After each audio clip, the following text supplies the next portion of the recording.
Start ਅੱਜ ਦਾ ਜਿਹੜਾ monthly ਸਾਡਾ ਡਿਸਕਸ਼ਨਸ ਚੱਲਦੀ ਹੈ, ਇਹ ਇੱਕ ਜਦੋਂ ਖਿਆਲ ਆਇਆ ਆਪਣੇ ਵਿੱਚ ਸਾਡੇ ਪ੍ਰਮੋਦ ਜੀ ਨੇ ਇੱਕ ਗੱਲ ਨੇ ਇੱਕ ਬੁੱਕ ਲਿਖੀ ਹੈ ਇਨਸਾਨੀਅਤ ਜਿੰਦਾ ਹੈ, ਤੇ ਉਸ ਬੁੱਕ ਨੂੰ ਅਸੀਂ ਥੋੜਾ ਸਟੱਡੀ ਵੀ ਕੀਤਾ ਤੇ ਇੱਕਦਮ ਜਦੋਂ ਆਪਣੇ ਅਸੀਂ ਅਦਾਰੇ ਵਿੱਚ ਗੱਲ ਕੀਤੀ ਤਾਂ ਲੱਗਿਆ ਵੀ ਇਸ ਬੁੱਕ ਦੇ ਲਈ ਜੋ ਇਹਨਾਂ ਨੇ ਲਿਖਿਆ ਹੈ ਉਹ ਸਾਰੇ ਲੋਕਾਂ ਦੇ ਵਿੱਚ ਜਾਣਾ ਚਾਹੀਦਾ ਹੈ, ਉਹ ਸਾਨੂੰ ਵੀ ਪਤਾ ਲੱਗਣਾ ਚਾਹੀਦਾ ਹੈ।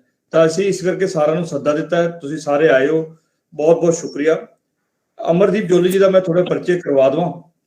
ਇਹ ਬੇਸਿਕਲੀ ਟਾਂਡਾ ਉਮਰ ਦੇ ਵਿੱਚ ਰਹਿੰਦੇ ਆ, ਡਿਸਟ੍ਰਿਕਟ ਹੁਸ਼ਿਆਰਪੁਰ ਦੇ ਵਿੱਚ।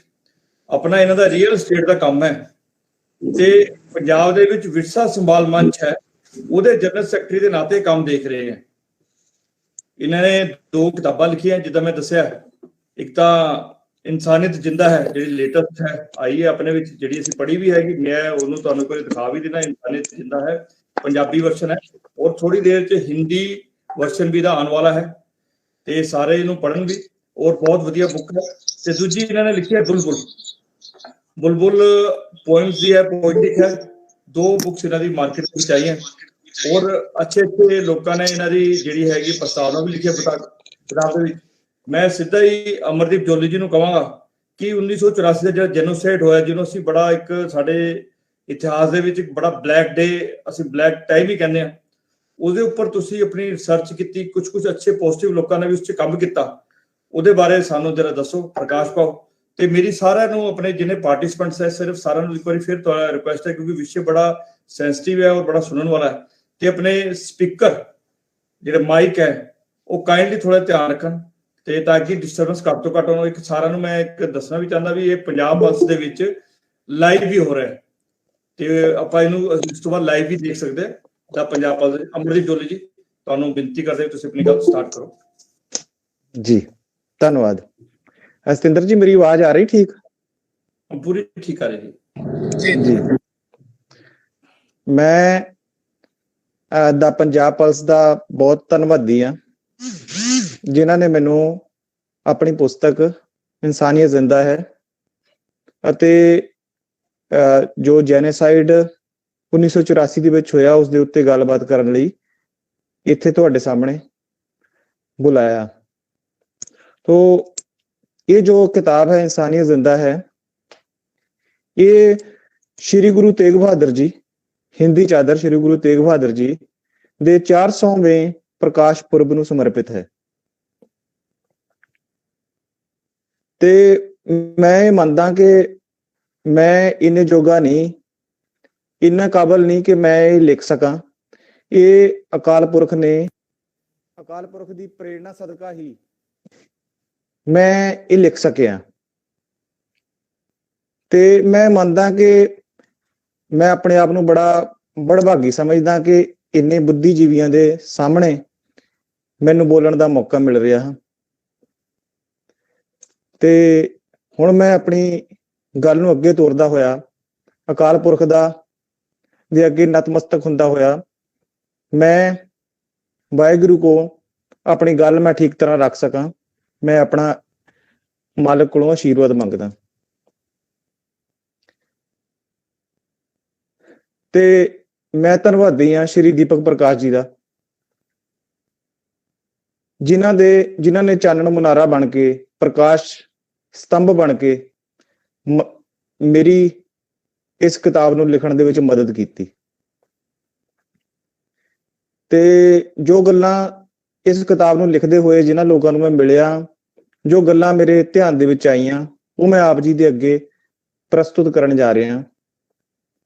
ਤੋ ਮੇਰਾ ਇਹ ਮੰਨਣਾ ਕਿ ਕਈ ਵਾਰ ਐਸੇ ਕਈ ਦ੍ਰਿਸ਼ ਹੁੰਦੇ ਆ ਜੋ ਸਾਨੂੰ ਸੁਪਨੇ ਦੇ ਵਿੱਚ ਸਾਡੇ ਸਾਹਮਣੇ ਆਉਂਦੇ ਆ, ਤੇ ਜਿਨ੍ਹਾਂ ਦ੍ਰਿਸ਼ਾਂ ਨੂੰ ਦੇਖ ਕੇ ਸੁਪਨੇ ਦੇ ਵਿੱਚ ਆਪਾਂ ਤਰਬਕ ਕੇ ਉੱਠਦੇ ਆ, ਤੇ ਮੁੜ ਕੇ ਸਾਨੂੰ ਸਾਰੀ ਰਾਤ ਫਿਰ ਦੁਬਾਰਾ ਨੀਂਦਰ ਨਹੀਂ ਪੈਂਦੀ। ਲੇਕਿਨ ਕਈ ਵਾਰ ਐਸੇ ਦ੍ਰਿਸ਼ ਸਜੀਵ ਸਾਡੀ ਜ਼ਿੰਦਗੀ ਦੇ ਵਿੱਚ ਸਾਨੂੰ ਸਾਹਮਣੇ ਆ ਕੇ ਜੀਣੇ ਪੈਂਦੇ ਆ, ਸਾਡੇ ਸਾਹਮਣੇ ਆ ਜਾਂਦੇ ਆ, ਤੇ ਫਿਰ ਵਾਕਈ ਸੱਚਮੁੱਚ ਤਾਂ ਉਮਰ ਜ਼ਿੰਦਗੀ ਸਾਨੂੰ ਜੀਣ ਨਹੀਂ ਦਿੰਦੀ। ਇਹੋ ਜਿਹੇ ਹੀ ਬਹੁਤ ਸਾਰੇ ਹਾਦਸੇ ਸਾਡੇ ਦੇਸ਼ ਦੇ ਵਿੱਚ ਸਾਡੀਆਂ ਅੱਖਾਂ ਦੇ ਸਾਹਮਣੇ ਬਹੁਤ ਸਾਰੇ ਸਾਡੇ ਦੇਸ਼ ਦੇ ਨਾਗਰਿਕਾਂ ਦੇ ਉੱਪਰ ਇਹੋ ਜਿਹੇ ਹਾਦਸੇ ਉਹਨਾਂ ਦੇ ਨਾਲ ਬੀਤੇ 1984 ਦੇ ਵਿੱਚ। ਆਪਾਂ ਖਬਰਾਂ ਵਿੱਚੋਂ, ਅਖਬਾਰਾਂ ਵਿੱਚੋਂ ਜਾਂ ਕਿਤਾਬਾਂ ਦੇ ਵਿੱਚੋਂ ਪੜ੍ਹਿਆ ਸੁਣਿਆ ਕਿ ਕਿਵੇਂ ਗਲਾਂ ਦੇ ਵਿੱਚ ਟਾਇਰ ਪਾ ਕੇ, ਅੱਗਾਂ ਲਾ ਕੇ ਜਿਉਂਦਿਆਂ ਨੂੰ ਸਾੜ ਦਿੱਤਾ ਗਿਆ। ਆਪਾਂ ਦੇਖਿਆ ਕਿ ਕਿਵੇਂ ਆਪਣੇ ਦੁਕਾਨਾਂ ਨੂੰ ਸਾੜ ਦਿੱਤਾ ਗਿਆ, ਘਰਾਂ ਨੂੰ ਸਾੜ ਦਿੱਤਾ ਗਿਆ, ਜਿੰਦਾ ਜਲਾ ਦਿੱਤਾ ਗਿਆ ਲੋਕਾਂ ਨੂੰ, ਤੇ ਔਰਤਾਂ ਵੀ ਬੇਪਤ ਹੋਈਆਂ। ਤੇ ਜੇ ਦੇਸ਼ ਦੇ ਵੱਖ-ਵੱਖ ਹਿੱਸਿਆਂ ਦੇ ਵਿੱਚ ਇਹੋ ਜਿਹਾ ਕਤਲੇਆਮ ਹੋਇਆ ਤੇ ਪੰਜਾਬ ਵੀ ਇਸ ਤੋਂ ਵਿਹੂਣਾ ਨਹੀਂ ਰਿਹਾ। ਰੋਹ ਦੇ ਵਿੱਚ ਆ ਕੇ ਬਹੁਤ ਸਾਰੇ ਲੋਕਾਂ ਨੇ ਹਥਿਆਰ ਚੱਕੇ ਤੇ ਉਸ ਤੋਂ ਬਾਅਦ ਕਤਲ, ਮਾਨਵਤਾ ਛੱਲਣ ਹੋਈ। ਤੇ ਆਪਣੇ ਧਿਆਨ ਵਿੱਚ ਹੀ ਆ ਕਿ 35,000 ਹਿੰਦੂ ਜਿਹੜੇ ਹੈਗੇ ਉਹ ਵੀ ਉਸ ਤੋਂ ਬਾਅਦ ਦੇ ਵਿੱਚ ਪੰਜਾਬ ਦੇ ਵਿੱਚ ਮਾਰੇ ਗਏ। ਕਈ ਘਟਨਾਵਾਂ ਤਾਂ ਐਸੀਆਂ ਆ 1984 ਵਿੱਚ ਵਾਪਰੀਆਂ ਕਿ ਜਿਨ੍ਹਾਂ ਨੂੰ ਆਪਾਂ ਪੜ੍ਹਦੇ ਹਾਂ, ਸੁਣਦੇ ਹਾਂ ਤੇ ਸਾਡੀਆਂ ਅੱਖਾਂ ਦੇ ਵਿੱਚ ਅੱਥਰੂ ਆ ਜਾਂਦੇ ਆ। ਇਹਨਾਂ ਬਾਰੇ ਇੰਟਰਵਿਊ ਲੈਣ ਦੇ ਸਮੇਂ ਜਦੋਂ ਬਾਰ-ਬਾਰ ਅਲੱਗ-ਅਲੱਗ ਸਥਾਨਾਂ ਦੇ ਉੱਤੇ ਜਾਣਾ ਪਿਆ ਤਾਂ ਕੁਝ ਘਟਨਾਵਾਂ ਐਸੀਆਂ ਵੀ ਸਾਹਮਣੇ ਆਈਆਂ ਕਿ ਸਾਰੇ ਪੁਰਸ਼ ਘਰ ਦੇ ਮਾਰੇ ਜਾ ਚੁੱਕੇ ਆ ਤੇ ਘਰ ਦੇ ਅੰਦਰ ਸਿਰਫ ਮਹਿਲਾਵਾਂ ਹੀ ਬਚੀਆਂ। ਬਾਹਰ ਕਰਫਿਊ ਲੱਗਾ ਹੋਇਆ ਤੇ ਲਾਸ਼ਾਂ ਅੰਦਰ ਪਈਆਂ, ਲੇਕਿਨ ਲਾਸ਼ਾਂ ਨੂੰ ਜਲਾਉਣ ਵਾਸਤੇ ਬਾਹਰੋਂ ਕਿਸੇ ਦੀ ਮਦਦ ਵੀ ਨਹੀਂ ਲੈ ਸਕਦੇ ਤੇ ਆਪਣੇ ਘਰ ਦਾ ਫਰਨੀਚਰ ਹੀ ਸਾੜ ਕੇ ਉਹਨਾਂ ਦਾ ਸੰਸਕਾਰ ਕੀਤਾ ਗਿਆ। ਕਈ ਮਾਵਾਂ ਮਰੀਆਂ ਪਈਆਂ ਤੇ ਬੱਚੇ ਛੋਟੇ-ਛੋਟੇ ਉਹਨਾਂ ਦਾ ਦੁੱਧ ਚੁੰਗਦੇ ਪਏ। ਇਹੋ ਜਿਹੀਆਂ ਜਿਹੜੀਆਂ ਦਿਲ ਨੂੰ ਟੁੰਬ ਦੇਣ ਵਾਲੀਆਂ ਘਟਨਾਵਾਂ ਉਹ ਸਾਡੇ ਸਾਹਮਣੇ ਧਿਆਨ ਦੇ ਵਿੱਚ ਆਈਆਂ। ਤੇ ਕਈ ਵਾਰੀ ਇਹਨਾਂ ਘਟਨਾਵਾਂ ਨੂੰ ਸੁਣਨ ਵੇਲੇ, ਲਿਖਣ ਵੇਲੇ, ਪੜ੍ਹਨ ਵੇਲੇ ਮੈਂ ਸੱਚਮੁੱਚ ਮੇਰੀਆਂ ਅੱਖਾਂ ਦੇ ਵਿੱਚ ਅੱਥਰੂ ਆਏ ਆ। ਮੈਂ ਸੱਚਮੁੱਚ ਆਪਣੇ ਆਪ ਦੇ ਅੰਦਰ ਮੇਰਾ ਦਿਲ ਰੋਇਆ। ਪਰੰਤੂ ਆਪਾਂ ਦੇਖਦੇ ਹਾਂ ਕਿ ਇੰਨਾ ਕੁਝ ਹੋਣ ਦੇ ਬਾਵਜੂਦ ਦੇਸ਼ ਦੇ ਵੱਖ-ਵੱਖ ਹਿੱਸਿਆਂ ਵਿੱਚ ਇਹੋ ਜਿਹੀ ਹਿੰਸਾ ਹੋਈ ਤੇ ਉਸ ਤੋਂ ਬਾਅਦ ਵਿੱਚ ਪੰਜਾਬ ਦੇ ਵਿੱਚ ਵੀ ਹਿੰਸਾ ਹੋਈ ਤੇ ਲੇਕਿਨ ਫਿਰ ਅੱਜ ਮਾਹੌਲ ਜਿਹੜਾ ਹੈਗਾ ਸ਼ਾਂਤ ਹੋਇਆ। ਦੇਸ਼ ਦੇ ਬਾਕੀ ਹਿੱਸਿਆਂ ਦੇ ਵਿੱਚ ਜਿਸ ਤਰ੍ਹਾਂ ਪੰਜਾਬ ਦੇ ਵਿੱਚ ਹਿੰਦੂ ਸਿੱਖ ਭਾਈਚਾਰੇ ਦੇ ਨਾਲ ਰਹਿੰਦੇ ਆ, ਇਸੇ ਤਰ੍ਹਾਂ ਦੇਸ਼ ਦੇ ਬਾਕੀ ਹਿੱਸਿਆਂ ਦੇ ਵਿੱਚ ਵੀ ਹਿੰਦੂ ਸਿੱਖ ਇਵੇਂ ਹੀ ਪ੍ਰੇਮ ਤੇ ਭਾਈਚਾਰੇ ਦੇ ਨਾਲ, ਇਤਫਾਕ ਦੇ ਨਾਲ ਰਹਿੰਦੇ ਆ। ਪਿਛਲੇ ਸਾਲ ਮੇਰਾ ਤਾਮਿਲਨਾਡੂ ਜਾਣ ਦਾ ਮੈਨੂੰ ਮੌਕਾ ਮਿਲਿਆ। ਮੈਂ ਕੋਇੰਬਟੂਰ ਗਿਆ ਸੀਗਾ ਤੇ ਉੱਥੇ ਵੀ ਮੈਂ ਦੇਖਿਆ ਕਿ ਉੱਥੇ ਮੈਨੂੰ ਇੱਕ ਸਰਦਾਰ ਜੀ ਮਿਲੇ। ਉਹ ਕੱਪੜੇ ਦਾ ਕੰਮ ਕਰਦੇ ਸੀ ਤੇ ਹੋਰ ਵੀ ਕਈ ਜਗ੍ਹਾ ਮੇਰਾ ਜਾਣਾ ਹੋਇਆ ਤੇ ਮੈਂ ਦੇਖਿਆ ਕਿ ਜਿਹੜੇ ਆਪਣੇ ਸਿੱਖ ਸਮੁਦਾਇ ਦੇ ਲੋਕ ਆ ਲਗਭਗ ਹਰ ਜ਼ਿਲ੍ਹੇ ਦੇ ਵਿੱਚ, ਦੇਸ਼ ਦੇ ਹਰ ਕੋਨੇ ਦੇ ਵਿੱਚ ਰਹਿੰਦੇ ਆ।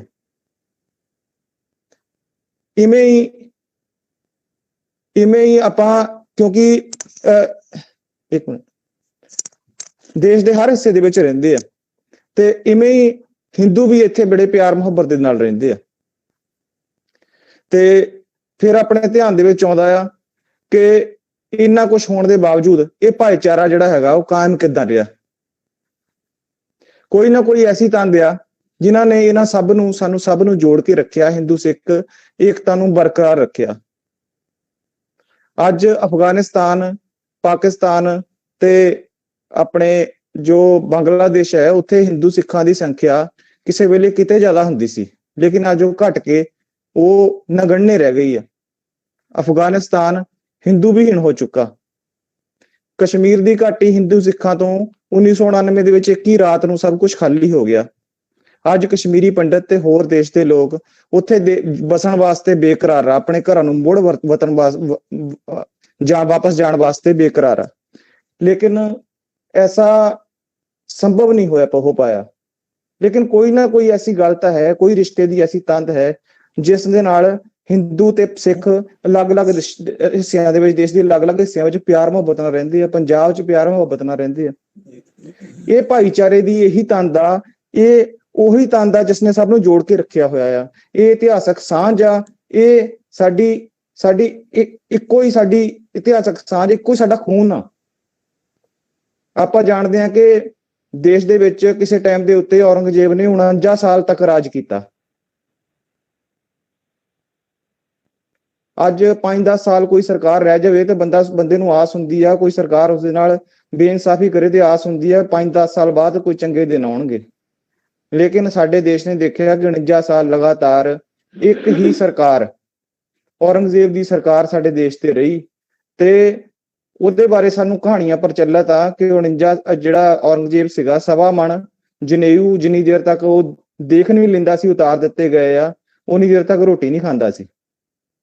ਤੇ ਉਸ ਕਤਲੋ ਗਾਰਤ ਦੇ ਵਿੱਚ ਜਦ ਕਸ਼ਮੀਰੀ ਪੰਡਤ ਦੁਖੀ ਹੋ ਕੇ, ਉਸ ਜ਼ਬਰ ਜ਼ੁਲਮ ਤੋਂ ਤੰਗ ਹੋ ਕੇ ਸ੍ਰੀ ਗੁਰੂ ਤੇਗ ਬਹਾਦਰ ਜੀ ਦੇ ਕੋਲ ਗਏ ਤੇ ਉਹਨਾਂ ਨੂੰ ਕਿਹਾ ਕਿ ਕਿਸੇ ਮਹਾਪੁਰਸ਼ ਦਾ ਬਲੀਦਾਨ ਚਾਹੀਦਾ ਇਸ ਤੋਂ ਨਿਜਾਤ ਪਾਉਣ ਵਾਸਤੇ। ਤੇ ਸ੍ਰੀ ਗੁਰੂ ਤੇਗ ਬਹਾਦਰ ਜੀ, ਆਪਾਂ ਜਾਣਦੇ ਹਾਂ ਕਿ ਉਹਨਾਂ ਨੇ ਬਲੀਦਾਨ ਦਿੱਤਾ ਤੇ ਹਿੰਦ ਦੀ ਚਾਦਰ ਦੇ ਨਾਂ ਦੇ ਉੱਤੇ ਉਹਨਾਂ ਨੂੰ ਜਾਣਿਆ ਜਾਂਦਾ। ਮਾਨਵਤਾ ਦੀ ਰਾਖੀ ਵਾਸਤੇ, ਹਿੰਦੂ ਧਰਮ ਦੀ ਰਾਖੀ ਵਾਸਤੇ, ਦੇਸ਼ ਧਰਮ ਦੀ ਰੱਖਿਆ ਵਾਸਤੇ ਉਹਨਾਂ ਨੇ ਆਪਣੇ ਸੀਸ ਦੀ ਕੁਰਬਾਨੀ ਦਿੱਤੀ। ਆਪਾਂ ਜਾਣਦੇ ਹਾਂ ਕਿ ਉਸ ਤੋਂ ਬਾਅਦ ਦੇ ਵਿੱਚ ਸ੍ਰੀ ਗੁਰੂ ਗੋਬਿੰਦ ਸਿੰਘ ਜੀ ਨੇ 1699 ਨੂੰ ਵਿਸਾਖੀ ਵਾਲੇ ਦਿਨ ਖਾਲਸਾ ਫੌਜ ਦੀ ਸਿਰਜਣਾ ਕੀਤੀ, ਖਾਲਸਾ ਪੰਥ ਦੀ ਸਥਾਪਨਾ ਕੀਤੀ। ਤੇ ਉਸ ਖਾਲਸਾ ਫੌਜ ਦੇ ਵਿੱਚ ਸ਼ਾਮਿਲ ਹੋਣ ਵਾਸਤੇ ਹਿੰਦੂ ਪਰਿਵਾਰਾਂ ਨੇ ਆਪਣਾ ਵੱਡਾ ਮੁੰਡਾ ਸਿੱਖ ਬਣਾਇਆ। ਉਹ ਖਾਲਸਾ ਵੱਡਾ ਮੁੰਡਾ ਖਾਲਸਾ ਬਣਿਆ। ਇਹ ਹਿੰਦੂ ਸਿੱਖ ਦਾ ਜੋ ਰਿਸ਼ਤਾ ਆ, ਇਹ ਛੋਟੇ ਭਾਈ ਤੇ ਵੱਡੇ ਭਾਈ ਵਾਲਾ ਆ। ਇਹ ਨੌ ਤੇ ਮਾਸ ਦਾ ਰਿਸ਼ਤਾ ਆ, ਜਿਸ ਨੂੰ ਇੰਨਾ ਕਤਲੋ ਗਾਰਤ, ਇੰਨੀ ਦਰਿੰਦਗੀ ਵੀ ਉਸ ਨੂੰ ਤੋੜ ਨਹੀਂ ਪਾਈ। ਤੇ ਅੱਜ ਵੀ ਅਸੀਂ ਸਾਰੇ ਪਿਆਰ ਮੁਹੱਬਤ ਤੇ ਇਤਫਾਕ ਦੇ ਨਾਲ ਦੇਸ਼ ਦੇ ਵਿੱਚ ਰਹਿੰਦੇ ਹਾਂ। ਪਰ ਫਿਰ ਇੱਕ ਸਵਾਲ ਮਨ ਦੇ ਵਿੱਚ ਇਹ ਵੀ ਉੱਠਦਾ ਕਿ ਜੇ ਇੰਨਾ ਕਾਲਾ ਦੌਰ ਜੋ ਗੁਜ਼ਰ ਗਿਆ, ਉਸ ਨੂੰ ਦੁਬਾਰਾ ਉਸ ਦੇ ਬਾਰੇ ਗੱਲ ਕਰਨ ਦੀ ਜ਼ਰੂਰਤ ਕੀ ਹੈ? ਦੁਬਾਰਾ ਉਸ ਤੇ ਵਿਚਾਰ ਕਰਨ ਦੀ ਕੀ ਲੋੜ ਆ? ਦੁਬਾਰਾ ਉਹਨਾਂ ਗੱਲਾਂ ਨੂੰ, ਪੁਰਾਣੀਆਂ ਨੂੰ ਕਿਉਂ ਖਰੀਦਣਾ? ਪੁਰਾਣੇ ਜ਼ਖਮਾਂ ਨੂੰ ਖਰੀਦਣ ਦਾ ਕੋਈ ਮਤਲਬ ਨਹੀਂ ਰਹਿੰਦਾ। ਲੇਕਿਨ ਸੱਚਾਈ ਇਹ ਆ ਕਿ ਆਉਣ ਵਾਲੀ ਪੀੜ੍ਹੀ ਜੇਕਰ ਆਪਣੇ ਇਤਿਹਾਸ ਨਾਲੋਂ ਨਿਖੜ ਜਾਏਗੀ ਤੇ ਉਹ ਦੁਬਾਰਾ ਭਵਿੱਖ ਦੇ ਵਿੱਚ ਉਹ ਗਲਤੀਆਂ ਕਰ ਸਕਦੀ ਹੈ। ਇਤਿਹਾਸ ਨੂੰ ਇਸੇ ਕਰਕੇ ਯਾਦ ਰੱਖਣਾ ਚਾਹੀਦਾ ਆ ਕਿ ਵਰਤਮਾਨ ਤੇ ਭਵਿੱਖ ਉਸ ਤੋਂ ਸਬਕ ਲਵੇ ਤੇ ਦੁਬਾਰਾ ਉਹੋ ਜਿਹੀਆਂ ਸਥਿਤੀਆਂ ਪੈਦਾ ਨਾ ਹੋਣ, ਉਸ ਬਾਰੇ ਉਸ ਦਾ ਚਿੰਤਨ ਉਸ ਦਿਸ਼ਾ ਦੇ ਵਿੱਚ ਰਹਿਣਾ ਚਾਹੀਦਾ।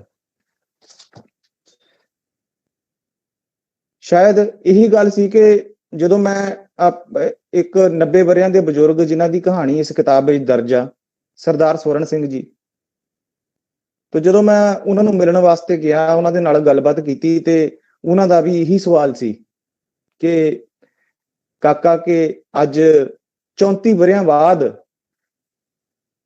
ਤੂੰ ਮੇਰੇ ਨਾਲ ਮੇਰੇ ਜ਼ਖਮ ਫਰੋਲਣ ਕਿਉਂ ਆਇਆ? ਕੋਈ ਐਸਾ ਦਿਨ ਮੇਰੀ ਜ਼ਿੰਦਗੀ ਦਾ ਰਿਹਾ ਨਹੀਂ ਉਸ ਤੋਂ ਬਾਅਦ ਦੇ ਵਿੱਚ। ਅੱਜ 34 ਵਰੇ ਬੀਤ ਗਏ 1984 ਨੂੰ, ਜਿਸ ਦਿਨ ਮੈਂ ਆਪਣੇ ਮਰੇ ਹੋਏ ਮੁੰਡੇ ਸਤਨਾਮ ਨੂੰ ਯਾਦ ਨਹੀਂ ਕੀਤਾ। ਲੇਕਿਨ ਜੋ ਇਤਿਹਾਸ ਦੇ ਵਿੱਚ ਘਟਿਤ ਹੋਇਆ ਉਹ ਬਹੁਤ ਦੁਖਦਾਈ ਸੀ, ਬਹੁਤ ਦੁਖਦਾਈ ਸੀ। ਤੇ ਉਸ ਤੋਂ ਸਬਕ ਲੈਣ ਦੀ ਸਾਨੂੰ ਜ਼ਰੂਰਤ ਆ ਕਿ ਕੀ ਗਲਤੀਆਂ ਹੋਈਆਂ, ਕੀ ਕੁਛ ਹੋਇਆ, ਉਸ ਨੂੰ, ਇਤਿਹਾਸ ਨੂੰ। ਤੇ ਜਿਹੜੇ ਲੋਕ ਉਜਾਗਰ ਹੋਣੇ ਚਾਹੀਦੇ ਸੀਗੇ, ਜਿਨ੍ਹਾਂ ਲੋਕਾਂ ਨੇ ਉਸ ਸਮੇਂ ਚੰਗਾ ਕੰਮ ਕੀਤਾ ਲੇਕਿਨ ਉਹ ਦੁਨੀਆ ਤੋਂ ਓਲੇ ਰਹੇ, ਉਹ ਛੁਪੇ ਰਹੇ ਅਜੇ ਤੱਕ, ਉਹਨਾਂ ਨੂੰ ਉਜਾਗਰ ਕਰਨਾ, ਇਹੀ ਸ਼ਾਇਦ ਇਸ ਕਿਤਾਬ ਦਾ ਮੰਤਵ ਸੀ। ਕਹਿੰਦੇ ਆ ਕਿ ਦੋ ਬੰਦਿਆਂ ਨੂੰ ਜੋ ਇਨਸਾਨ ਆ ਉਹ ਕਦੀ ਭੁੱਲਦਾ ਨਹੀਂ। ਇੱਕ ਤਾਂ ਉਹ ਜਿਸ ਨੇ ਉਸ ਨੂੰ ਮੁਸੀਬਤ ਦੇ ਵਿੱਚ ਪਾਇਆ ਹੁੰਦਾ, ਤੇ ਦੂਸਰਾ ਜੋ ਉਸ ਦੇ ਨਾਲ ਔਖੀ ਘੜੀ ਦੇ ਵਿੱਚ ਖੜਾ ਹੁੰਦਾ। ਇਹਨਾਂ ਦੋ ਇਨਸਾਨਾਂ ਨੂੰ ਬੰਦਾ ਕਦੇ ਭੁੱਲਦਾ ਨਹੀਂ। ਲੇਕਿਨ ਇਸ ਦੁਖਾਂਤ ਦੇ ਵਿੱਚ ਕੀ ਹੋਇਆ, 1984 ਜੈਨੋਸਾਈਡ ਦੇ ਵਿੱਚ ਜੋ ਸਿੱਖਾਂ ਦਾ ਜੈਨੋਸਾਈਡ ਹੋਇਆ, ਕਤਲੋ ਗਾਰਤ ਹੋਈ, ਉਸ ਦੇ ਵਿੱਚ ਕੀ ਹੋਇਆ ਕਿ ਜਿਨ੍ਹਾਂ ਲੋਕਾਂ ਕਰਕੇ ਉਹ ਸਾਰੀਆਂ ਘਟਨਾਵਾਂ ਘਟੀਆਂ, ਉਹ ਸਭ ਕੁਝ ਦਰਿੰਦਗੀ ਹੋਈ, ਉਹ ਤਾਂ ਪੂਰੀ ਦੁਨੀਆ, ਉਹਨਾਂ ਨੂੰ ਤਾਂ ਪੂਰੀ ਦੁਨੀਆ ਜਾਣਦੀ ਆ। ਲੇਕਿਨ ਜਿਹੜੇ ਉਸ ਵੇਲੇ ਔਖੀ 'ਚ ਖੜੇ ਹੋਏ, ਜਿਹੜੇ ਉਹਨਾਂ ਲੋਕਾਂ ਦੇ ਨਾਲ ਮਜ਼ਲੂਮਾਂ ਦੀ ਢਾਲ ਬਣੇ, ਉਸ ਵੇਲੇ ਉਹਨਾਂ ਦਾ ਸਾਥ ਦਿੱਤਾ, ਉਹਨਾਂ ਨੂੰ ਅੱਜ ਕੋਈ ਨਹੀਂ ਜਾਣਦਾ। ਆਪਾਂ ਜਾਣਦੇ ਹਾਂ ਕਿ ਆਪਾਂ ਜਾਣਦੇ ਹਾਂ ਕਿ ਜਗਦੀਸ਼ ਟਾਈਟਲਰ, HKL ਭਗਤ, ਸੱਜਣ ਕੁਮਾਰ, ਲਲਿਤ ਮਾਕਨ, ਇਹੋ ਜਿਹੇ ਨਾਵਾਂ ਨੂੰ ਪੂਰੀ ਦੁਨੀਆ ਜਾਣਦੀ ਹੈ। ਇਹੋ ਜਿਹੇ ਕਿਰਦਾਰਾਂ ਤੋਂ ਪੂਰੀ ਦੁਨੀਆ ਵਾਕਫ ਆ। जब बड़ा पेड़ हिलता है तो धरती कांपती है। मुझे पगड़ी वाला कोई दिखना नहीं चाहिए, ये किस ने किया सीगा, ये भाषण भी याद ने। तो CBI दी एक CBI ने जो अपनी रिपोर्ट 1984 ਦੇ ਇਸ ਕਤਲੋਗਾਰਤ ਵਿੱਚ ਦਿੱਤੀ, ਉਸ ਦੇ ਵਿੱਚ ਇੱਕ ਸੱਜਣ ਕੁਮਾਰ ਦਾ ਬਿਆਨ ਆ। तो ਸੱਜਣ ਕੁਮਾਰ ਦਾ ਉਹ ਬਿਆਨ ਆ, ਸੱਜਣ ਕੁਮਾਰ ਉਸ ਦੇ ਵਿੱਚ ਆਪਣੇ ਬਿਆਨ ਦੇ ਵਿੱਚ ਜੋ CBI ਨੇ ਕੋਰਟ ਦੇ ਵਿੱਚ ਦਾਇਰ ਕੀਤਾ, ਉਸ ਦੇ ਵਿੱਚ ਸੱਜਣ ਕੁਮਾਰ ਨੇ ਕਿਹਾ कि ये सांप के बच्चे हैं, कोई भी बचना नहीं चाहिए, ये सांप के बच्चे हैं, कोई भी बचना नहीं चाहिए, और फलाने फलाने व्यक्ति को अगर तुम मार दोगे तो एक एक बंदे के लिए 5-5 हजार रुपए मिलेंगे, और अगर तुम एक सिख को मारोगे तो तुम्हें 1000 रुपया मिलेगा, और वो तुम 3 नवंबर को मेरे पर्सनल सेक्रेटरी से ले लेना। ਇਹ ਮੰਚ ਤੋਂ ਉਸ ਵਿਅਕਤੀ ਨੇ ਕਹੇ। ਇਹ ਸਾਰੀਆਂ ਘਟਨਾਵਾਂ ਕਿੰਨੀਆਂ ਦੁਖਦਾਇਕ ਆ, ਕਿੰਨੀਆਂ ਦਰਦ ਪੈਦਾ ਕਰਨ ਵਾਲੀਆਂ ਆ, ਲੇਕਿਨ ਇਹ ਸਾਰੇ ਲੋਕ ਸਾਨੂੰ ਯਾਦ ਨੇ, ਇਹ ਸਾਰੇ ਚਿਹਰੇ ਸਾਨੂੰ ਯਾਦ ਨੇ, ਉਹਨਾਂ ਦੇ ਇਹ ਕਹੇ ਹੋਏ ਬੋਲ, ਉਹਨਾਂ ਦੇ ਬਿਆਨ, ਇਹ ਅੱਜ ਵੀ ਸਾਨੂੰ ਰਵਾਉਂਦੇ ਨੇ, ਅੱਜ ਵੀ ਸਾਨੂੰ ਦੁੱਖ ਦਿੰਦੇ ਨੇ, ਅੱਜ ਵੀ ਸਾਡੇ ਜ਼ਖਮਾਂ ਦੇ ਉੱਤੇ ਨਮਕ ਨੇ। ਲੇਕਿਨ ਰਾਜੇ ਸਾਹਿਬ, डॉक्टर सुरेंद्र कुमार मल्होत्रा, शांता देसाई, भैरों प्रसाद गुप्ता, कुंजलाल ठाकुर, रवील पाटनी, महेंद्र सिंह राणा, मदन लाल खन्ना, सोहन सिंह शास्त्री, डॉक्टर शिव गोविंद, भीशम लाल तामरकर, डॉक्टर मंगल सैन, ਇਹੋ ਜਿਹੇ ਕਿੰਨੇ ਕਿਰਦਾਰ ਨੇ ਜਿਨ੍ਹਾਂ ਨੂੰ ਆਪਾਂ ਕਿੱਥੇ ਜਾਣਦੇ ਹਾਂ, ਜਿਹੜੇ ਵਕਤ ਦੀ ਉਸ ਗਰਦ ਦੇ ਵਿੱਚ ਦੱਬ ਗਏ, ਜਿਨ੍ਹਾਂ ਨੂੰ ਆਪਾਂ ਨਹੀਂ ਜਾਣਦੇ, ਜਿਨ੍ਹਾਂ ਬਾਰੇ ਆਪਾਂ ਜਿਹੜੇ ਕਦੀ ਸਾਡੇ ਸਾਹਮਣੇ ਨਹੀਂ ਆਏ। ਤੇ ਇੱਕ ਇਹ ਛੋਟਾ ਜਿਹਾ ਉਪਰਾਲਾ ਇਸ ਕਿਤਾਬ ਰਾਹੀਂ ਕਿ ਉਹਨਾਂ ਲੋਕਾਂ ਨੂੰ ਦੁਨੀਆ ਦੇ ਸਾਹਮਣੇ ਰੂਬਰੂ ਕਰਾਉਣ ਦਾ। ਕਹਿੰਦੇ ਨੇ ਕਿ ਜੋ ਬਦੀ ਹੁੰਦੀ ਆ ਉਸ ਦੇ ਵਿੱਚ ਇੱਕੋ ਹੀ ਚੰਗਿਆਈ ਹੁੰਦੀ ਆ, ਕਿ ਉਹ ਨੇਕੀ ਨੂੰ ਦੁਨੀਆ ਦੇ ਸਾਹਮਣੇ ਉਜਾਗਰ ਕਰਦੀ ਆ, ਉਹ ਨੇਕੀ ਨੂੰ ਦੁਨੀਆ ਦੇ ਸਾਹਮਣੇ ਲੈ ਕੇ ਆਉਂਦੀ ਆ। ਤੇ ਨਵੰਬਰ 1984 ਦੀ ਉਸ ਬਦੀ ਨੇ ਵੀ ਇਹੋ ਜਿਹੇ ਕਿਰਦਾਰਾਂ ਨੂੰ ਦੁਨੀਆ ਦੇ ਰੂਬਰੂ ਕਰਾਇਆ। ਇਸ ਕਿਤਾਬ ਦੇ ਵਿੱਚ ਮੇਰੇ ਜੋ ਆਪਣੇ ਵਿਚਾਰ ਸਿਰਫ ਉਹ ਲੇਖਕ ਦੀ ਕਲਮ ਤੋਂ, ਜੋ ਕਾਲਮ ਹੈ, ਜੋ ਲੇਖਕ ਦੀ ਕਲਮ ਤੋਂ ਜੋ ਚੈਪਟਰ ਹੈ, ਮੇਰੇ ਜੋ ਆਪਣੇ ਨਿੱਜੀ ਵਿਚਾਰ ਆ ਉਸ ਦੇ ਵਿੱਚ ਉਹ ਦਰਜ ਨੇ। ਲੇਕਿਨ ਬਾਕੀ ਸਾਰੇ ਹੀ ਦੇ ਸਾਰੇ ਜੋ ਜਿੰਨੇ ਵੀ ਪਾਤਰ ਮਿਲੇ ਉਹ ਉਹਨਾਂ ਦੇ ਜਜ਼ਬਾਤ ਨੇ, ਜੋ ਮੇਰੀ ਕਲਮ ਰਾਹੀਂ ਇਸ ਕਿਤਾਬ ਦੇ ਵਿੱਚ ਛਪੇ ਨੇ। ਤੇ ਮੈਂ ਕੋਸ਼ਿਸ਼ ਕੀਤੀ ਆ ਕਿ ਉਹ ਜੋ ਜਜ਼ਬਾਤ ਉਹਨਾਂ ਦੇ ਜੋ ਜਿੰਨੇ ਉਹਨਾਂ ਨੇ ਰੱਖੇ ਤਾਂ ਉਹ ਉਦਾਂ ਹੀ ਦਰਜ ਕੀਤੇ ਜਾਣ। ਮੈਂ ਉਹਨਾਂ ਦੀਆਂ ਭਾਵਨਾਵਾਂ ਦੇ ਨਾਲ ਦੀ ਕਦਰ ਕਰਦਿਆਂ ਉਸ ਨੂੰ ਨਾ ਉਸ ਦੇ ਵਿੱਚ ਕੋਈ ਵਾਧਾ ਕੀਤਾ ਤੇ ਨਾ ਹੀ ਉਸ ਨੂੰ ਘਟਾਇਆ। ਤੇ ਇੱਕ ਹੋਰ ਕਿਰਦਾਰ ਜੋ ਇਸ ਜੈਨੋਸਾਈਡ ਤੋਂ ਜਦੋਂ ਤੋਂ ਹੋਇਆ ਉਦੋਂ ਤੋਂ ਹੁਣ ਤੱਕ ਜੋ ਬੜਾ ਇੱਕ ਵਿਸ਼ਵ ਪ੍ਰਸਿੱਧ ਆ, ਉਹ ਹਨ ਸਰਦਾਰ ਹਰਵਿੰਦਰ ਸਿੰਘ ਫੂਲਕਾ। ਤੋਂ ਇੱਕ ਉਹਨਾਂ ਨੇ ਅੱਜ ਤੱਕ ਜੋ ਇਹ ਦੰਗਾ ਪੀੜਤ ਸੀਗੇ ਉਹਨਾਂ ਵਾਸਤੇ ਬਹੁਤ ਸੰਘਰਸ਼ ਕੀਤਾ, ਉਹਨਾਂ ਵਾਸਤੇ ਇੱਕ ਲੰਬੀ ਕਾਨੂੰਨੀ ਲੜਾਈ ਲੜੀ। ਮਾਨਵਤਾ ਦੇ ਇਸ ਸਿਪਾਹੀ ਨੂੰ ਮੇਰੇ ਵੱਲੋਂ ਮੈਂ ਉਹਨਾਂ ਨੂੰ ਸੈਲੂਟ ਕਰਦਾ। ਉਹਨਾਂ ਨੇ ਇੱਕ ਬਹੁਤ ਲੰਬਾ ਚੌੜਾ ਸੰਘਰਸ਼ ਕੀਤਾ ਇਸ ਦੇ ਵਾਸਤੇ। ਤੇ ਦਾ ਇੰਡੀਅਨ ਐਕਸਪ੍ਰੈਸ ਦੇ ਵਿੱਚ ਉਹਨਾਂ ਦਾ ਇੱਕ ਬਿਆਨ ਛਪਿਆ ਸੀ, ਜੋ ਕਿ ਇਸ ਸਾਰੀ ਜੋ ਮੈਂ ਪੜਤਾਲ ਕੀਤੀ, ਜੋ ਜਾਂਚ ਕੀਤੀ, ਤਾਂ ਉਹਨਾਂ ਦਾ ਇੱਕ ਬਿਆਨ ਛਪਿਆ ਸੀਗਾ, ਉਹ ਜੋ ਮੇਰੇ ਧਿਆਨ ਦੇ ਵਿੱਚ ਆਇਆ। ਆਪ ਲੋਕ ਵੀ ਉਸ ਨੂੰ ਗੂਗਲ ਕਰਕੇ ਦੇਖ ਸਕਦੇ ਹੋ। ਉਹ ਦਾ ਇੰਡੀਅਨ ਐਕਸਪ੍ਰੈਸ ਦੀ ਜੋ ਵੈਬਸਾਈਟ ਹੈ ਉਸ ਦੇ ਉੱਤੇ ਉਪਲਬਧ ਹੈ। ਤੇ 19 ਅਗਸਤ 2018 ਨੂੰ ਉਹਨਾਂ ਨੇ ਆਪਣਾ ਇੱਕ ਬਿਆਨ ਦਿੱਤਾ ਸੀਗਾ, ਜਿਸ ਦੇ ਵਿੱਚ ਉਹਨਾਂ ਨੇ ਆਪਣੀ ਗੱਲ ਰੱਖਦਿਆਂ ਕਿਹਾ ਕਿ ਉਹਨਾਂ ਦੀ ਗੱਲ ਦੀ ਸ਼ੁਰੂਆਤ ਇਵੇਂ ਹੁੰਦੀ ਆ ਕਿ 1 ਨਵੰਬਰ 2001 1 ਨਵੰਬਰ 1984 ਵਾਲੇ ਦਿਨ ਅਟਲ ਬਿਹਾਰੀ ਵਾਜਪਾਈ, ਜੋ ਕਿ ਉਦੋਂ ਲੋਕ ਸਭਾ ਸਾਂਸਦ ਸੀਗੇ ਨਵੀਂ ਦਿੱਲੀ ਤੋਂ, ਉਸ ਦਿਨ ਉਹਨਾਂ ਦੀ ਤਬੀਅਤ ਕੁਝ ਠੀਕ ਨਹੀਂ ਸੀ, ਇਸ ਕਰਕੇ ਉਹ ਆਪਣੇ ਘਰ ਦੇ ਅੰਦਰ ਹੀ ਸੀਗੇ। ਤੇ ਉਹਨਾਂ ਦੇ ਘਰ ਦੇ ਬਿਲਕੁਲ ਸਾਹਮਣੇ ਇੱਕ ਟੈਕਸੀ ਸਟੈਂਡ ਆ, ਜਿੱਥੇ ਜ਼ਿਆਦਾਤਰ ਜੋ ਟੈਕਸੀ ਡਰਾਈਵਰ ਸੀਗੇ ਉਹ ਸਿੱਖ ਸੀਗੇ। ਤੇ ਉਹਨਾਂ ਨੇ ਬਹੁਤ ਸਾਰਾ ਉਹ ਅੰਦਰ ਹੀ ਲੇਟੇ ਹੋਏ ਸੀ ਤੇ ਉਹਨਾਂ ਨੇ ਬਹੁਤ ਰੌਲਾ ਸੁਣਿਆ, ਤੇ ਰੌਲੇ ਦੀ ਆਵਾਜ਼ ਸੁਣ ਕੇ ਉਹ ਭੱਜ ਕੇ ਬਾਹਰ ਆਏ ਆਪਣੇ ਘਰ ਤੋਂ। ਤੇ ਜਦੋਂ ਘਰ ਤੋਂ ਬਾਹਰ ਆਏ, ਉਹ ਕੀ ਦੇਖਦੇ ਆ ਕਿ ਯੂਥ ਕਾਂਗਰਸ ਦਾ ਜੋ ਆਫਿਸ ਆ ਉਹ ਵੀ ਉਹ ਟੈਕਸੀ ਸਟੈਂਡ ਤੋਂ ਦੇ ਬਿਲਕੁਲ ਕਰੀਬ ਹੀ ਆ, ਥੋੜੀ ਦੂਰੀ ਤੇ ਆ। ਤੋਂ ਬਹੁਤ ਸਾਰੇ ਲੋਕ ਹੱਥ ਦੇ ਵਿੱਚ ਲਾਠੀਆਂ ਤਲਵਾਰਾਂ ਲੈ ਕੇ ਯੂਥ ਕਾਂਗਰਸ ਦੇ ਜੋ ਉਸ ਦਫ਼ਤਰ ਤੋਂ ਭੱਜ ਕੇ ਉਹ ਉਧਰ ਟੈਕਸੀ ਸਟੈਂਡ ਵੱਲ ਨੂੰ ਦੌੜ ਰਹੇ ਸੀਗੇ। ਤੋਂ ਉਹ ਚੀਤਕਾਰ ਦੇ ਵਿੱਚ ਉਹ ਜਿਹੜੇ ਟੈਕਸੀ ਡਰਾਈਵਰ ਸੀ ਉਹ ਬੜੇ ਘਬਰਾਏ ਹੋਏ ਸੀ। ਤੇ ਉਹ ਜਦੋਂ ਮਾਰਨ ਵਾਸਤੇ ਉਹ ਗੁੰਡੇ, ਉਹ ਦੰਗਾਈਆਂ ਦੀ ਭੀੜ ਉਹਨਾਂ ਵੱਲ ਵਧੀ, ਤਾਂ ਭੱਜ ਕੇ ਜੋ ਅਟਲ ਬਿਹਾਰੀ ਵਾਜਪਾਈ ਉਹਨਾਂ ਦੇ ਵਿਚਕਾਰ ਆ ਕੇ ਖੜੋ ਗਏ ਤੇ ਬੜੀ ਬਹਾਦਰੀ ਦੇ ਨਾਲ ਉਹਨਾਂ ਨੇ ਉਹਨਾਂ ਨੂੰ ਰੋਕਿਆ ਤੇ ਉਹ ਜਿਹੜੇ ਟੈਕਸੀ ਡਰਾਈਵਰ ਸੀਗੇ ਉਹਨਾਂ ਨੂੰ ਆਪਣੇ ਘਰ ਦੇ ਵਿੱਚ ਸ਼ਰਨ ਦਿੱਤੀ।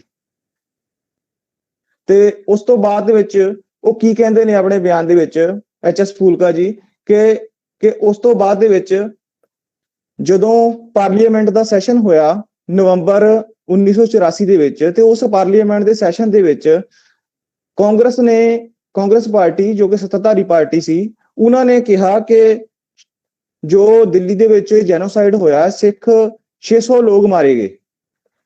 ਲੇਕਿਨ ਉਹਨਾਂ ਦੇ ਇਸ ਬਿਆਨ ਦਾ ਖੰਡਨ ਕਰਦੇ ਹੋਏ ਵਾਜਪਾਈ ਜੀ ਨੇ 2700 ਅੰਕ ਜੋ ਸੂਚੀ ਸੀ, 2700 ਲੋਕਾਂ ਦੀ ਸੂਚੀ ਸੰਸਦ ਦੀ ਪਟਲ ਦੇ ਉੱਤੇ ਰੱਖੀ ਤੇ ਦੇਸ਼ ਨੂੰ ਉਹ 2700 ਲੋਕਾਂ ਨਾਲ ਰੂਬਰੂ ਕਰਾਇਆ ਜਿਹੜੇ ਲੋਕ ਉਸ ਜੈਨੋਸਾਈਡ ਦੇ ਵਿੱਚ ਮਾਰੇ ਗਏ ਸੀ। ਨਵੰਬਰ ਦੇ ਪਹਿਲੇ ਹਫ਼ਤੇ ਜੋ ਨਰਸੰਹਾਰ ਹੋਇਆ ਦਿੱਲੀ ਦੇ ਵਿੱਚ ਤੇ ਦੇਸ਼ ਦੇ ਬਾਕੀ ਹਿੱਸਿਆਂ ਦੇ ਵਿੱਚ, ਜੋ ਲਿੰਚਿੰਗ ਹੋਈ, ਉਹ ਉਸੇ ਤਰ੍ਹਾਂ ਦੀ ਇੱਕ ਵਿਚਾਰਿਕ ਲਿੰਚਿੰਗ 16 ਨਵੰਬਰ 1984 ਨੂੰ ਸੰਸਦ ਦੇ ਵਿੱਚ ਵੀ ਹੋਈ। ਸੰਸਦ ਦੇ ਵਿੱਚ ਇਸ ਤਰ੍ਹਾਂ ਹੋਈ ਕਿ ਜਦੋਂ ਅਟਲ ਬਿਹਾਰੀ ਵਾਜਪਾਈ ਜੀ ਨੇ ਇਹ ਗੱਲ ਸੰਸਦ ਦੇ ਪਟਲ ਤੇ ਰੱਖੀ, ਉਸ ਵੇਲੇ ਉਹਨਾਂ ਦੀ ਪਾਰਟੀ ਦੇ ਸਿਰਫ 13 ਸਾਂਸਦ ਸੀਗੇ ਤੇ ਬਹੁਮਤ ਦੂਜੇ ਪਾਸੇ ਸੀ। ਜਦੋਂ ਉਹਨਾਂ ਨੇ ਇਹ ਗੱਲ ਰੱਖੀ ਤੇ ਉਹਨਾਂ ਦੇ ਉੱਤੇ ਲੋਕਾਂ ਨੇ, ਬਾਕੀ ਜੋ ਉੱਥੇ ਸੰਸਦ ਮੈਂਬਰ ਸੀਗੇ, ਉਹਨਾਂ ਨੇ ਇਲਜ਼ਾਮ ਲਗਾਇਆ ਕਿ ਗੱਦਾਰੀ ਦਾ ਲੇਬਲ ਲਾ ਕੇ 15 ਦਿਨ ਪਹਿਲਾਂ ਜੋ ਦਿੱਲੀ ਵਿੱਚ ਹੱਤਿਆਕਾਂਡ ਹੋਇਆ, ਸਰਦਾਰ ਕਾ ਬੇਟਾ ਗੱਦਾਰ ਕਾ ਬੇਟਾ, ਉਹੀ ਗੱਦਾਰ ਦਾ ਲਾਂਛਨ ਉਹਨਾਂ ਨੇ ਅਟਲ ਬਿਹਾਰੀ ਵਾਜਪਾਈ ਦੇ ਉੱਪਰ ਲਗਾਇਆ। ਇਸ ਤੋਂ ਬਾਅਦ ਦੇ ਵਿੱਚ ਇੱਕ ਅਹੂਜਾ ਕਮਿਸ਼ਨ ਬਣਿਆ ਤੇ ਅਹੂਜਾ ਕਮਿਸ਼ਨ ਨੇ ਵੀ ਜੋ ਇਹ ਰਿਪੋਰਟ ਸੀਗੀ 2700 ਅੰਕ ਦਾ ਆંકੜਾ ਜੋ ਸੰਸਦ ਦੇ ਵਿੱਚ, ਜੋ ਕਿ ਬੀਜੇਪੀ ਦੇ ਨੇਤਾ ਜੋ ਮਦਨ ਲਾਲ ਖੁਰਾਣਾ ਨੇ ਸੰਸਦ ਦੇ ਵਿੱਚ ਰੱਖਿਆ ਸੀਗਾ, ਉਸ ਨੂੰ ਸਹੀ ਪਾਇਆ ਤੇ ਉਸ ਅਹੂਜਾ ਕਮੇਟੀ ਨੂੰ ਵੀ ਇਸ ਦੇ ਵਿੱਚ ਉਸ ਸੂਚੀ ਦੀ ਜੋ ਹੈਗੀ ਬੜੀ ਹੈਲਪ ਮਿਲੀ ਤੇ ਅਹੂਜਾ ਕਮੇਟੀ ਨੇ ਵੀ ਪਾਇਆ ਕਿ ਦਿੱਲੀ ਦੇ ਵਿੱਚ ਇਹਨਾਂ ਦੰਗਿਆਂ ਦੇ ਵਿੱਚ 2733 ਲੋਕ ਜਿਹੜੇ ਹੈਗੇ ਮਾਰੇ ਗਏ ਸੀਗੇ। ਇਸ ਤੋਂ ਬਾਅਦ ਵਿੱਚ ਆਪਾਂ ਸਾਰੇ ਜਾਣਦੇ ਹਾਂ ਕਿ ਅਟਲ ਬਿਹਾਰੀ ਵਾਜਪਾਈ ਦੇਸ਼ ਦੇ ਪ੍ਰਧਾਨ ਮੰਤਰੀ ਬਣੇ ਤੇ ਫੂਲਕਾ ਜੀ ਲਿਖਦੇ ਨੇ ਕਿ ਉਹਨਾਂ ਦੇ ਪ੍ਰਧਾਨ ਮੰਤਰੀ ਬਣਨ ਤੋਂ ਬਾਅਦ ਦੇ ਵਿੱਚ, ਕਿਉਂਕਿ ਮੈਂ ਉਦੋਂ ਲੜਾਈ ਲੜ ਰਿਹਾ ਸੀ ਉਹਨਾਂ ਲੋਕਾਂ ਦੀ, ਤੇ ਮੈਂ ਉਸ ਨੂੰ ਲੈ ਕੇ ਪ੍ਰਧਾਨ ਮੰਤਰੀ ਨੂੰ ਮਿਲਿਆ ਤੇ ਪ੍ਰਧਾਨ ਮੰਤਰੀ ਨੇ ਦੇ ਸਾਹਮਣੇ ਜਦੋਂ ਮੈਂ ਉਹਨਾਂ ਦਾ ਲੋਕਾਂ ਦਾ ਦਰਦ ਰੱਖਿਆ ਕਿ ਸਾਰੇ ਕੇਸ ਬਹੁਤ ਸਾਰੇ ਕੇਸ ਜੋ ਕਿ ਕਾਂਗਰਸ ਦੇ ਲੀਡਰਾਂ ਦੇ ਖਿਲਾਫ ਸੀਗੇ ਉਹ ਦਬਾ ਦਿੱਤੇ ਗਏ ਆ ਤੇ ਉਹਨਾਂ ਨੂੰ ਮੁੜ ਕੇ ਉਜਾਗਰ ਕੀਤਾ ਜਾਣਾ ਚਾਹੀਦਾ। ਤੋ ਉਹਨਾਂ ਨੇ ਸੁਝਾਅ ਮੰਗਦਿਆਂ ਕਿਹਾ ਕਿ ਮੈਂ ਇਹਦੇ ਵਿੱਚ ਕੀ ਕਰ ਸਕਦਾ, ਤੇ ਫੂਲਕਾ ਜੀ ਲਿਖਦੇ ਨੇ ਕਿ ਮੈਂ ਉਹਨਾਂ ਨੂੰ ਸੁਝਾਅ ਦਿੱਤਾ ਕਮਿਸ਼ਨ ਬਣਾਉਣ ਦਾ। ਤੇ ਇਸ ਦੇ ਬਾਅਦ ਵਿੱਚ ਆਪਾਂ ਜਾਣਦੇ ਹਾਂ ਕਿ GT ਨਾਨਾਵਤੀ ਕਮਿਸ਼ਨ ਜਿਹੜਾ ਹੋਂਦ ਦੇ ਵਿੱਚ ਆਇਆ ਸਨ 2000 ਦੇ ਵਿੱਚ, ਉਹ ਕਮਿਸ਼ਨ ਬਣਾਇਆ ਗਿਆ ਤੇ ਉਸੇ ਕਮਿਸ਼ਨ ਦਾ ਹੀ ਸਿੱਟਾ ਆਇਆ ਕਿ ਜੋ ਅੱਜ ਕੁਛ ਮੱਲਮ ਉਹਨਾਂ ਲੋਕਾਂ ਦੇ ਦਿਲਾਂ ਤੇ ਲੱਗ ਸਕੀ, ਉਹਨਾਂ ਲੋਕਾਂ ਨੂੰ ਇਨਸਾਫ ਮਿਲਿਆ ਜੋ ਕਿ ਉਸ ਵੇਲੇ ਇਹਨਾਂ ਲੋਕਾਂ ਦੇ ਸਤਾਏ ਹੋਏ ਸੀਗੇ। ਇਸ ਦੇ ਨਾਲ ਹੀ ਇੱਕ ਹੋਰ ਵੀ ਦੇਸ਼ ਦੇ ਪ੍ਰਸਿੱਧ ਲੇਖਕ ਰਹੇ ਨੇ ਸਰਦਾਰ ਖੁਸ਼ਵੰਤ ਸਿੰਘ ਜੀ। ਸਰਦਾਰ ਖੁਸ਼ਵੰਤ ਸਿੰਘ ਕਿਸੇ ਪਰਿਚੈ ਤੋਂ ਮੁਹਤਾਜ ਨਹੀਂ ਹੈਗੇ। ਉਹਨਾਂ ਦੀ ਇੱਕ ਕਿਤਾਬ ਦਾ ਹਿਸਟਰੀ ਆਫ ਸਿੱਖਸ ਉਹ ਬੜੀ ਫੇਮਸ ਆ ਤੇ ਉਹ ਕੀ ਲਿਖਦੇ ਨੇ ਇੱਕ ਉਹਨਾਂ ਨੇ ਪੈਸੀਫਿਕ ਇੰਡੀਆ ਨੂੰ ਇੱਕ 16 ਨਵੰਬਰ 1999 ਨੂੰ ਇੱਕ ਇੰਟਰਵਿਊ ਦਿੱਤਾ ਸੀਗਾ। ਉਸ ਦੇ ਵਿੱਚ ਉਹ ਕੀ ਲਿਖਦੇ ਨੇ, it was the Congress I leaders who instigated the mobs in 1984 and got more than 3,000 people killed. I must give due credit to RSS and the BJP for showing courage and protecting helpless Sikhs during these difficult days. ਤੇ ਆਪਣੀ ਕਿਤਾਬ ਦਾ history of six part 2 ਦੇ ਵਿੱਚ ਵੀ ਉਹਨਾਂ ਨੇ ਇਹੋ ਜਿਹੇ ਵਿਚਾਰਾਂ ਦਾ ਵਰਣਨ ਉਸ ਕਿਤਾਬ ਦੇ ਵਿੱਚ ਵੀ ਕੀਤਾ ਹੈ। ਸਾਨੂੰ ਉਹ ਕਿਤਾਬ ਦਾ ਹਿਸਟਰੀ ਆਫ ਸਿਕਸ ਪਾਰਟ 2 ਉਹ ਜ਼ਰੂਰ ਪੜ੍ਹਨੀ ਚਾਹੀਦੀ ਆ, ਤੇ ਤਾਂ ਕਿ ਅਸੀਂ ਹੋਰ ਵੀ ਲੋਕਾਂ ਨੂੰ ਇਸ ਬਾਰੇ ਜਾਣੂ ਕਰਵਾ ਸਕੀਏ। ਤੇ ਇਹ ਸਾਰਾ ਜੋ ਕੁਝ ਜਿਨ੍ਹਾਂ ਲੋਕਾਂ ਨੂੰ ਮਿਲਿਆ, ਜੋ ਕੁਝ ਪੜ੍ਹਿਆ, ਜੋ ਕੁਝ ਮੈਨੂੰ ਪ੍ਰਾਪਤ ਹੋਇਆ, ਜਿਨ੍ਹਾਂ ਪਾਤਰਾਂ ਨੂੰ ਮਿਲਿਆ, ਉਹ ਸਾਰਾ ਕੁਝ ਇਕੱਠਾ ਕਰਕੇ, ਉਹ ਸਾਰੀਆਂ ਜੋ ਕਹਾਣੀਆਂ ਮੈਂ ਇਕੱਠੀਆਂ ਕਰਕੇ, ਤੇ ਮੈਂ ਸਰਦਾਰ ਇਕਬਾਲ ਸਿੰਘ ਲਾਲਪੁਰਾ ਜੀ ਨੂੰ ਵੀ ਮਿਲਿਆ। ਇਹ ਸਾਰੀਆਂ ਜੋ ਜਿਨ੍ਹਾਂ ਦੇ ਲੋਕਾਂ ਦੇ ਉੱਤੇ ਆਪਣੇ ਉੱਤੇ ਆਪ ਬੀਤੀਆਂ ਕਹਾਣੀਆਂ ਜੋ ਉਹਨਾਂ ਦੀਆਂ ਮੈਂ ਲੈ ਕੇ ਤੇ ਉਹਨਾਂ ਨੂੰ ਮਿਲਿਆ, ਤੇ ਉਹਨਾਂ ਨੇ ਵੀ ਮੈਨੂੰ ਪ੍ਰੇਰਿਤ ਕੀਤਾ ਕਿ ਇਸ ਦੇ ਬਾਰੇ ਤੁਹਾਨੂੰ ਕੁਝ ਇਹਨੂੰ ਅੱਗੇ ਵਧਾਉਣਾ ਚਾਹੀਦਾ, ਇਸ ਨੂੰ ਲਿਖਣਾ ਚਾਹੀਦਾ। ਤੋ ਇਕਬਾਲ ਸਿੰਘ ਲਾਲਪੁਰਾ ਜੀ ਬਾਰੇ ਆਪਾਂ ਜਾਣਦੇ ਹਾਂ ਕਿ ਪਹਿਲਾਂ ਉਹ ਪੰਜਾਬ ਪੁਲਿਸ ਦੇ ਵਿੱਚ SSP ਸੀਗੇ, ਫਿਰ ਉਸ ਤੋਂ ਬਾਅਦ DIG ਰਿਟਾਇਰ ਹੋਏ, ਤੇ ਉਸ 1984 ਦੇ ਉਸ 80ਵੇਂ 90ਵੇਂ ਦੇ ਦਸ਼ਕ ਦੇ ਵਿੱਚ ਉਹ SSP ਸੀਗੇ। ਤੇ ਉਹਨਾਂ ਨੇ ਆਪਣੇ ਵੇਲੇ ਦੀਆਂ ਗੱਲਾਂ ਉਹ ਵੀ ਮੈਨੂੰ ਦੱਸੀਆਂ ਕਿ ਜਦੋਂ ਮੈਂ SSP ਹੁੰਦਾ ਸੀਗਾ ਤੇ ਮੈਂ ਦੇਖਿਆ ਕਿ ਸਰਕਾਰ ਤੇ ਸਰਕਾਰੀ ਅਮਲੇ ਨੇ ਕਿਸ ਤਰ੍ਹਾਂ ਜਵਾਨੀ ਦਾ ਘਾਣ ਕੀਤਾ। ਇਹ ਸਾਰਾ ਕਤਲੋ ਗਾਰਤ ਇੱਕ ਸਰਕਾਰੀ ਮੈਨੂਪੂਲੇਸ਼ਨ ਸੀ। ਇਸ ਇੱਕ ਸਰਕਾਰੀ ਮੈਨੂਪੂਲੇਸ਼ਨ ਤੋਂ ਇਲਾਵਾ ਹੋਰ ਕੁਝ ਵੀ ਨਹੀਂ ਸੀ। ਤੋ ਇਸ ਸਰਕਾਰਾਂ ਨੇ ਇੰਨੇ ਲੋਕਾਂ ਦਾ ਖੂਨ ਵਹਾਇਆ, ਇੰਨਾ ਕੁਝ ਕਤਲੋ ਗਾਰਤ ਕੀਤੀ, ਤੇ ਸਾਡੇ ਜੋ ਏਕਾ ਭਾਈਚਾਰਾ ਉਸ ਦੇ ਵਿੱਚ ਫਿੱਕ ਪਾਈ।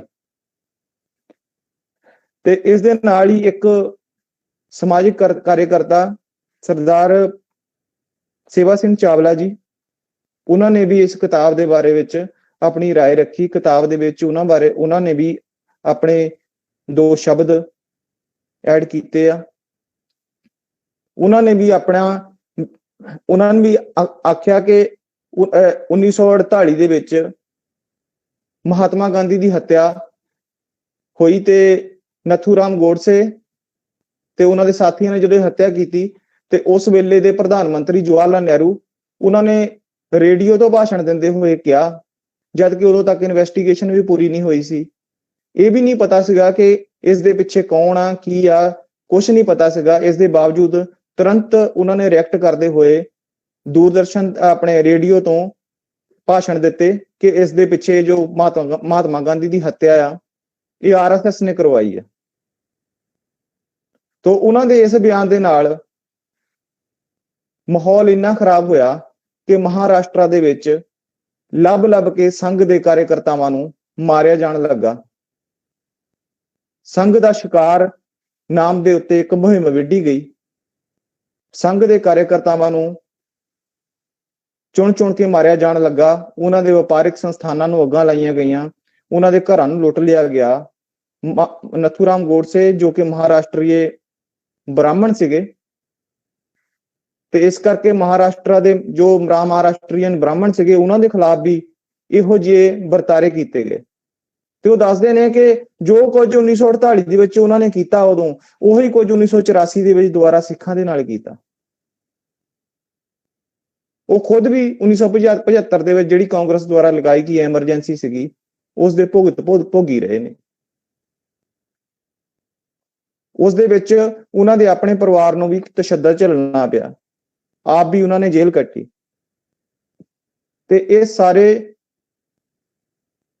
ਪ੍ਰੋਸੈਸ ਦੇ ਵਿੱਚ ਆਪਾਂ ਕਾਫੀ ਸਾਰੀਆਂ ਸਟੇਟਾਂ ਦੇ ਵਿੱਚ ਗਏ, ਮੱਧ ਪ੍ਰਦੇਸ਼, ਉੱਤਰ ਪ੍ਰਦੇਸ਼, ਦਿੱਲੀ, ਹਰਿਆਣਾ, ਛੱਤੀਸਗੜ੍ਹ, ਤੇ ਇੱਥੋਂ ਕਾਫੀ ਸਾਰੇ ਲੋਕਾਂ ਦੇ ਨਾਲ ਮਿਲਣਾ ਹੋਇਆ ਜੋ ਉਹਨਾਂ ਦੇ ਉੱਤੇ ਬੀਤਿਆ ਉਸ 1984 ਦੇ ਵਿੱਚ।